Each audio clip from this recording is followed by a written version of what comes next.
Food festival में अहाना को first prize मिलता देख पशीमनी तो बिल्कुल तिलमिला उठेंगी। वहीं दुर्गा देवी की खुशी का तो कोई ठिकाना नहीं होगा।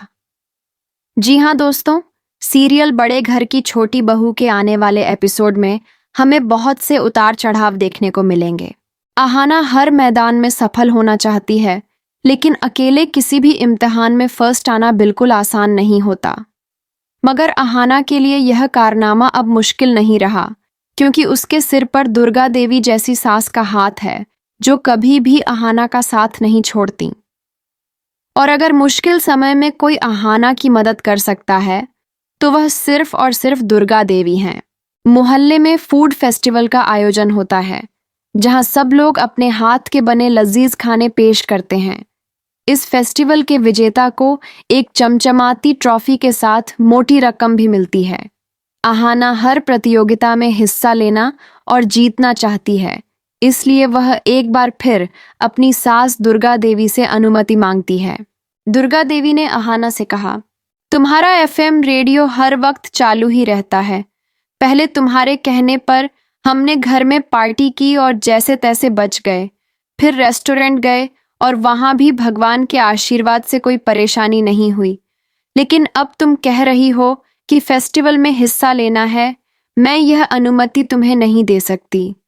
मैं नहीं चाहती कि इस बार कोई समस्या खड़ी हो जाए। लेकिन जिद्दी अहाना अपनी बात मनवाना जानती है। आखिरकार दुर्गा देवी मान जाती हैं।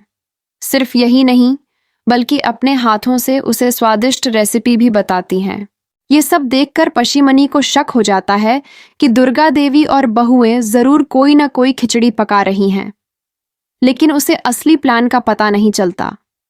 उसे सिर्फ यही मालूम होता है कि अहाना अपनी माँ के पास जा रही है, क्योंकि उसकी माँ की तबीयत खराब है। जबकि असलियत ये है कि अहाना अपने मायके नहीं, बल्कि फूड फेस्टिवल में स्टॉल लगाने जा रही होती है। लेकिन अहाना का यह झूठ जल्दी ही सबके सामने आ जाता है। फूड फेस्टिवल में जैसे ही वह अपने खाने से सबको दीवाना करती है, तभी ठाकुर जी की एंट्री हो जाती है। शुरू में उन्हें अहाना पर कोई शक नहीं होता, क्योंकि उसने अपना भेष बदल रखा था। मगर अहाना से एक गलती हो जाती है। वह अपनी माँ को यह नहीं बताती कि उसने ससुराल में आने का बहाना बनाया है। पशीमनी जब अहाना की माँ को फोन करती है और पूछती है कि अहाना आपके पास पहुंच गई है ना, तो अहाना की माँ साफ कह देती हैं कि वह तो बिल्कुल ठीक है। ये सुनते ही पशीमनी का शक यकीन में बदल जाता है। फिर जब वह अहाना के हाथ का बना खाना चखती है, तो पहचान लेती हैं कि यह स्वाद उन्होंने पहले भी चखा है।